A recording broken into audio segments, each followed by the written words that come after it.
Welcome. In this session, we are going to understand request with OWASP Zap, and we are going to understand how responses can be generated using OWASP Zap. Now, in order to use OWASP Zap, we have to download that first. You can proceed to google.com and you can simply search for OWASP Zap plus download. You're going to get a URL on the website owasp.org with the title OWASP Z-Attack Proxy Project. You can click on this, and once you click, you're going to reach to this project page. You can scroll down a little bit and you can download Zap. Once you click on download, your file will be downloaded on your browser. You can extract that, and once you have extracted that, you can simply proceed to installation of OWASP Zap and you can proceed to use. So here is the installer for Windows executable version. You can click here and you can simply download the executable file. Once you have got the executable file downloaded, you can double click on it, next install, and OWASP Zap will be ready to use. Okay, so you can download that from here. The download is done and your OWASP Zap has been installed. You can simply type in to search for OWASP, or you can also go to your desktop where you're going to get a link or a short icon for access. So through this desktop icon, you can simply click on OWASP Zap. You can get started with OWASP Zap in order to understand how requests and responses can be created, and then we can put that request or response on the Netcat response and we can view that on a browser. And then we are going to proceed to understanding of Node, NPM and Express. So now what we'll do, we'll quickly start our OWASP Z-Attack proxy project, and we are going to understand the request and response format in detail, and then we are going to copy that and we are going to test that with Netcat. So once your OWASP Z-Attack proxy runs, you have to use a browser. You can set the browser as a proxy, and then whatever request a browser is sending, they will be intercepted by OWASP Zap and they will be represented in a very comprehensive manner on your user interface of Z-Attack proxy. So we'll see how OWASP Z-Attack proxy works and how we can make use of it. Once your Zap starts, now you can simply use no, I don't want to persist this session at the moment in this time, and we can quickly click on start to get started with OWASP Zap setup. Now what we have is, on the left hand side you can see that you have a context available in which we have a default context, and it is representing a section in which all your sites which are opened on your browser will be listed here. Okay. Moreover, what next we have, you can send some package to a URL. Here they have mentioned it to attack, but we can simply send a crawler in order to check with some malicious templates of malwares and something like this. Then what we have is, we have a section for a request and a response section, so we can understand however the request has been sent and whatever the response was from accessing that application. So now what I want to do, let's say I would like to connect that with my browser, and OWASP Zap actually runs on your port 8000, and if you want to configure your browser and you want all the packets going through your browser through this OWASP Zap, then we have to do a little configurations on the browser, and then whatever requests and responses we are sending, we can quickly identify the requests and responses here. Okay. So what we are going to do, let's say I'm going to use this Mozilla. I can use Mozilla Firefox as well. Let's say I'm using Mozilla at the moment in order to do the configurations. So what I'll do,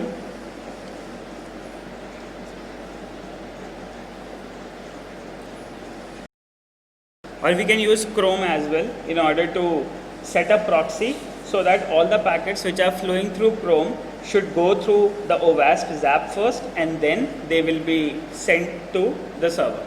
So what we are going to do, let's say we'll proceed to the Chrome browser here, and on the Chrome browser on the right hand side you can see that we have the control panel for Chrome. You can simply come to this control panel of Chrome. You can go to settings option here. Within settings, we are going to search for the network configuration.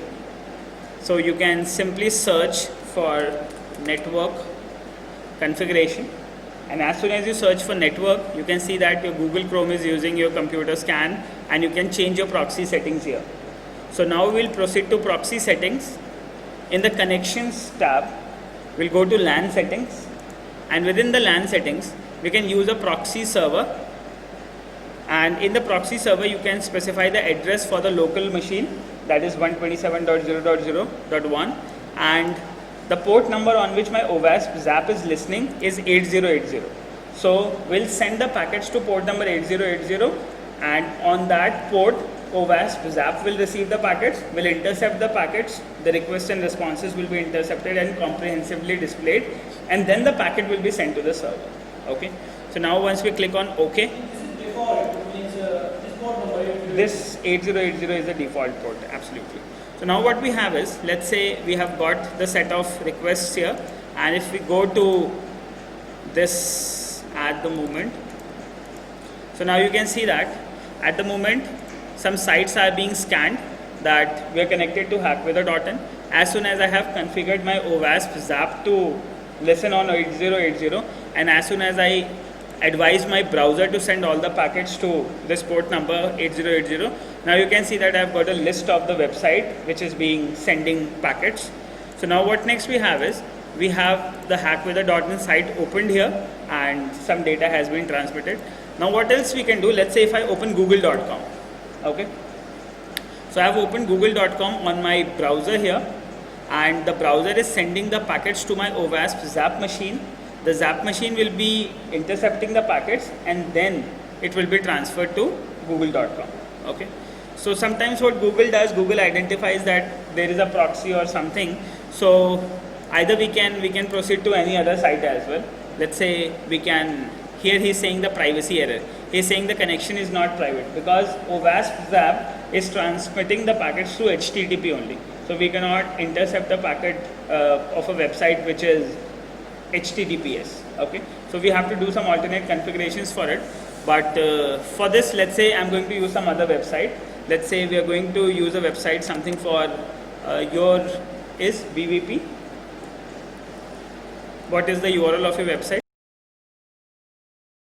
The URL bvcoend.ac.in, and as soon as we search, as soon as we open, you can see that we can quickly connect to an HTTP website using OWASP ZAP. And now if you go to OWASP ZAP, you can see that here the website is being displayed, that we are navigating to this site. Okay, so now what we have is, let's say we have navigated to this site, and here in this we have some site data, we have some galleries, some images, information. Here there are some images or something is available. The scan is being processed at the moment, and we are going to get access to the specific file. Now what we'll do,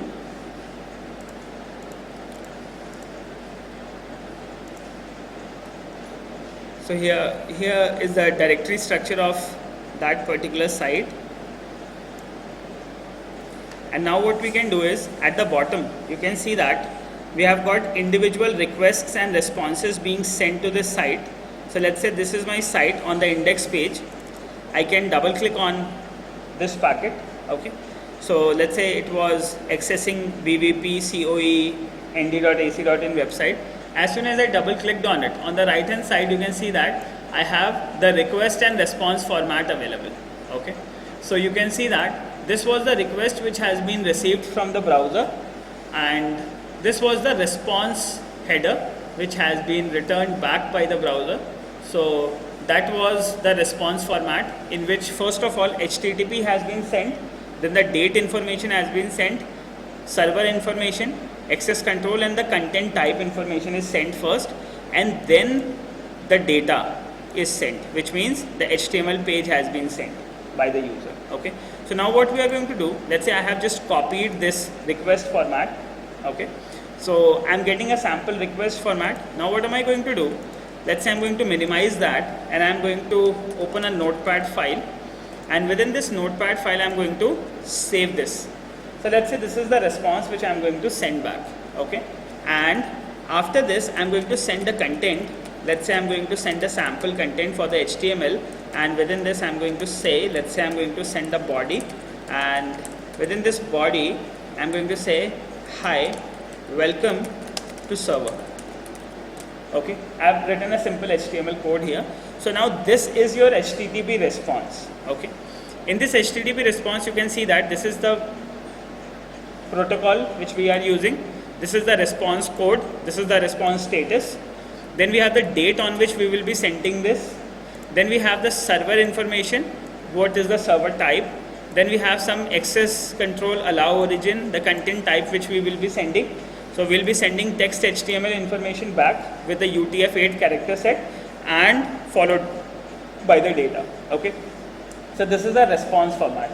So now what we are going to do, we'll go to the browser again, we'll use Netcat, we'll receive a request from the browser, and now we are going to send a response back manually. Okay. And in the response here, we will be sending this message, hi, welcome to server, back to the browser so that he can process it and display it. Okay. So this content will be in HTML at the moment, and then we'll understand how Node.js does all these things automatically. Okay. Now, so let's copy that. Now what we are going to do, let's say I will again proceed back to my Netcat. So here what we will do, we are going to again listen on port number 6789. I'm just closing this OWASP zap because it's not required now. I just need to see the request format, how it was being sent. So I have copied the request and I'm closing the zap now.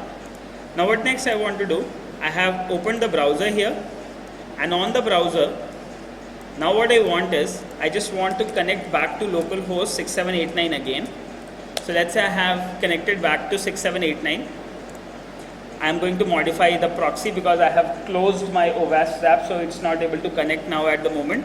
So the browser is not able to connect to the proxy. So I'm going to remove the proxy first, and then again I'm going to send the request. So in order to do that, let's see how we can remove that. We'll go to change proxy setting. We'll go to LAN settings. We are going to uncheck the connection. Let's click on OK.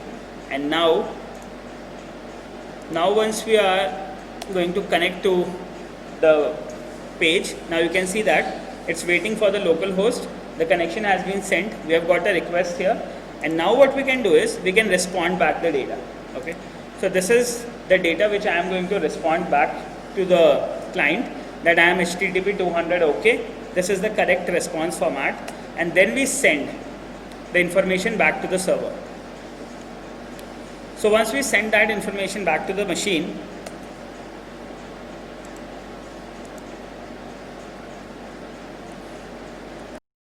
what we are doing back again, we have started the server on 6789. Now we are sending a request back to port number 6789. Once the request has been sent, now we need to follow a specific format. The format which we are going to send is this, in which we are going to send the text data back to the server. So this is the response format, and on the right hand side we'll have the browser. So once we have sent this information, now we are going to specifically send some data like, let's say, hi, I'm a server. So let's say now we can send an information after one single space and one enter. उसके बाद में what you can simply send is, hello, I'm server. Whatever message you want to send, you can quickly send that back to that machine. Right, actually the character set UTF-8 is being identified. We need to give one space first, and then we have to send the data back. That means, otherwise it identifies that the value which you are sending is a keyword. It's like a post request which you are sending. So what you have to do is, let's say I'm going to show you that again. Let's say you are listening at the moment for the connection, and you just send the connection back to the server. Now in case, after this, if you want to specify some information, he will consider it as a post parameter which you are sending. Okay, let's say it could be something like username. If you have sent somewhat like this username, Devanshu. So now at the moment what has been done, some post request has been sent with the packet, which means the data has not been sent, only a keyword has been sent to the user. But in case if you give a space, and let's say once you have given the space, I have got the connection back again, and if I use one single space and then if we send some data, then that data will be sent back to this machine. you can see that we have got a connection on port number 6789. We have created the request response format. Once we have specified the response format properly, then we have sent some data back to the user and the client has received that data. So we can send as many data as we want. This is my data for the request, and as soon as we type in back, that value is being sent to the browser. So this is how a browser sends a request to a server. Server receives the request, server understands the format of the request, he returns the response format, and with that response format he can also send data back to the client. So whatever data is being sent, now that will be received on the browser and that will be displayed on the browser. The browser is going to parse it and will display it. So now what we have to do is, as far as this Node.js part is concerned, now we have to work on the server side part using Node.js. Node.js provides you access and control to the server side management. Okay. Using this server side management, you can deploy applications, you can create as many applications you want, you can customize application with respect to the protocols and the post parameters which you are receiving. You can do that stuff. So how we can do that? In order to understand that, we are going to understand Express, Node, NPM and the Express Generator app, and we are going to create a sample application on Node.js, and then we are going to deploy it on the server and it will be accessible over the network. First we are going to test that over the LAN network, then we'll proceed to the internet network as well.